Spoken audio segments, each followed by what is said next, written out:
Okey, Assalamualaikum dan salam sejahtera. Bertemu kembali bersama dengan Cikgu Amar. Okey murid-murid. Okey, untuk hari ini kita akan belajar berkaitan dengan susunan tertib. Alright. Okey murid-murid. Susunan tertib. Susunan tertib ada dua. Okey, yang pertama adalah susunan tertib menaik. Okey, cuba murid-murid tengok pada bulatan ini. Apa yang terjadi pada bulatan ini? Yes, bulatan ini daripada bulatan yang kecil menjadi besar. Sama juga macam nombor. Okey, nombor dalam susunan tertib menaik, nombor mestilah daripada kecil ke besar. Okey, kecil kita boleh gunakan pewakilan huruf K saja, dan besar kita boleh gunakan pewakilan huruf B. Ingat tertib menaik daripada kecil ke besar. Alright, itu tertib menaik. Okey, next kita ada tertib menurun. Okey, tertib menurun. Okey, kita tengok apa yang terjadi pada bulatan ini. Okey, murid nampak? Okey, bulatan ini daripada bulatan yang besar menjadi bulatan yang kecil. Sama juga dalam nombor. Dalam nombor tertib menurun daripada nombor yang besar kepada nombor yang kecil. Besar kita boleh guna sebagai huruf B, dan kecil kita boleh guna huruf K. Okey murid-murid, senang tertib menaik, tertib menurun. Okey, sekarang kita tengok soalan.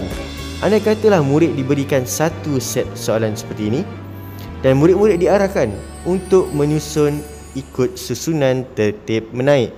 Okey, ingat balik tadi, tertib menaik daripada apa ke apa? Okey, tertib menaik daripada kecil ke besar. Ingat, tertib menaik daripada kecil ke besar. Okey, sekarang kita tumpukan kepada kecil. Kita nak susun nombor ini daripada kecil sehingga besar. Okey, untuk susun nombor ni, apa yang murid-murid perlu buat ialah murid-murid perlu tengok dulu dia punya bilangan digit bagi setiap nombor. Okey, kita tengok nombor yang pertama, berapa digit dia? Okey, nombor yang pertama ada 4 digit. Nombor yang kedua ada 3 digit. Nombor yang ketiga ada 5 digit, dan nombor yang keempat ada 2 digit. Okey, kecil. Kita tumpukan pada yang kecil. Okey, antara keempat-empat ni, mana yang paling kecil? Yes, yang paling sedikit digit dia itu adalah yang paling kecil. Jadi 98 adalah nombor yang pertama. Okay, ingat tanda dulu dekat atas. Kita tanda 98 sebagai 1. Okay, next, yang mana paling kecil? Antara 4, 3 dan 5. Yes, 3 digit. Kita tanda sebagai nombor 2. Okay, antara 4 dengan 5, mana yang lebih kecil? 4 digit. Yes, kita tandakan sebagai 3. Dan yang 5 digit ni automatik yang keempat. Okey, bila kita dah tandakan, salin saja balik. Okey, yang pertama tadi apa? 98. Kita tulis 98. Ingat, bila kita susun sesuatu nombor, kita perlu letak tanda koma. Okey, murid-murid perlu letak tanda koma Okey, jangan tak letak tanda koma. Nanti nombor tu bila bersambung dia jadi nombor lain. Okey, next, yang kedua kita ada 748. Yang ketiga kita ada 6359, dan yang terakhir sekali kita ada 12345. Itu adalah tertib menaik. Macam mana senang? Okey, ini soalan yang pertama masih senang. Okey, sekarang kita tengok soalan yang kedua. Adakah senang? Adakah sukar? Alright. Soalan yang kedua.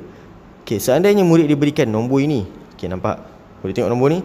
Agak-agak senang ke susah? Okey, murid-murid diarahkan untuk menyusun ikut susunan tertib menurun. Okey, first kali kita ingat balik. Tertib menurun daripada apa ke apa? Okey, tertib menurun daripada nombor besar ke nombor kecil. Okey, kita tumpukan yang besar. Kita nak tengok yang mana paling besar. Okey, macam biasa, kita nak tengok mana besar mana kecil. First kali, step yang pertama, apa yang kita perlu buat ialah lihat bilangan digit dia. Okey, tengok nombor yang pertama, ada berapa digit? Ada 4 digit. Yang kedua, ada 4 digit juga. Yang ketiga pun 4 digit. Yang keempat, alamak, sama juga 4 digit. Macam mana ni cikgu kalau dah keempat-empat ada bilangan digit yang sama? Okey, kalau sekiranya ke semua nombor ada bilangan digit yang sama, kita tengok digit yang pertama. Okey, kita tengok digit yang pertama ialah 2, 8, 4 dan 5. Okey, antara 2, 8, 4, 5. Okey, ingat kita nak tengok, kita tumpukan yang besar. Okey, mana yang paling besar? Yang paling besar ialah 8. Kita tandakan sebagai nombor 1. Okey, antara 2, 4, 5, mana paling besar? 5. Yes, kita tandakan dia sebagai nombor 2. Okey, antara 2 dengan 4, mana yang paling besar? 4. Yes, kita tandakan sebagai 3. Dan yang terakhir sekali, of course, nombor 4. Okey, bila kita dah tulis nombor kedudukan dia, kita salin saja. Okey, yang pertama 8346. Okey, diikuti dengan tanda koma. Jangan lupa tanda koma ni murid-murid. Jangan lupa tanda koma ni. Okey. Yang kedua 5983. Okey, yang ketiga 4901 dan yang terakhir sekali 2965. Complete kita punya susunan tertib menurun. Alright, murid-murid, senang? Semakin yakin? Alright, now kita move on kepada soalan yang terakhir. Okey, soalan yang ketiga. Okey, untuk soalan yang ketiga, murid diberikan nombor ini. Alamak, macam sukar je. Okey, kita tengok apa soalan tu minta. Okey, soalan ni minta murid susun ikut susunan tertib menaik.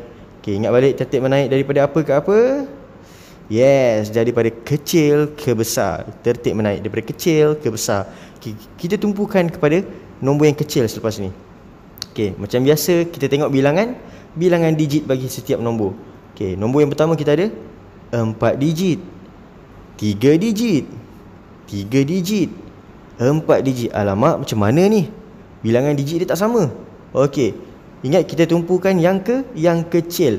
Okey, antara 4 digit dengan 3 digit, mana lebih kecil? Ya, semestinya 3 digit. Jadi murid-murid perlu lihat 2 nombor ini dahulu, sebab kerana 2 nombor ini mempunyai 3 digit. Okey, tengok 2 nombor ni dulu. Okey, kita tengok bila bilangan digit sama, tengok digit yang pertama. Okey, untuk nombor ini digit pertama dia ialah 7. Dan untuk nombor ini digit pertama dia ialah 3. Okey, ingat kita tumpukan yang kecil.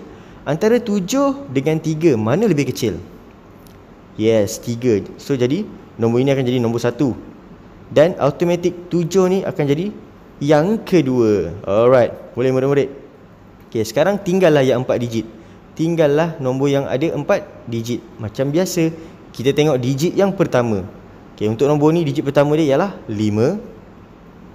Dan untuk nombor ini digit pertama dia ialah 2. Okey, ingat kita tumpukan yang kecil. Antara 5 dengan 2, mana lebih kecil? Yes, 2 lebih kecil. Jadi kita tandakan dia sebagai 3 dan automatik nombor yang ini akan jadi yang keempat. So macam biasa, kita dah susun, kita boleh tulis terus jawapan dia mengikut tertib menaik, yang dimulai dengan 392. Next kita ada 756. Seterusnya kita ada 2716 dan yang terakhir sekali kita ada 5906. Okey murid-murid, macam mana susunan tertib menaik dan juga tertib menurun? Senang ke susah?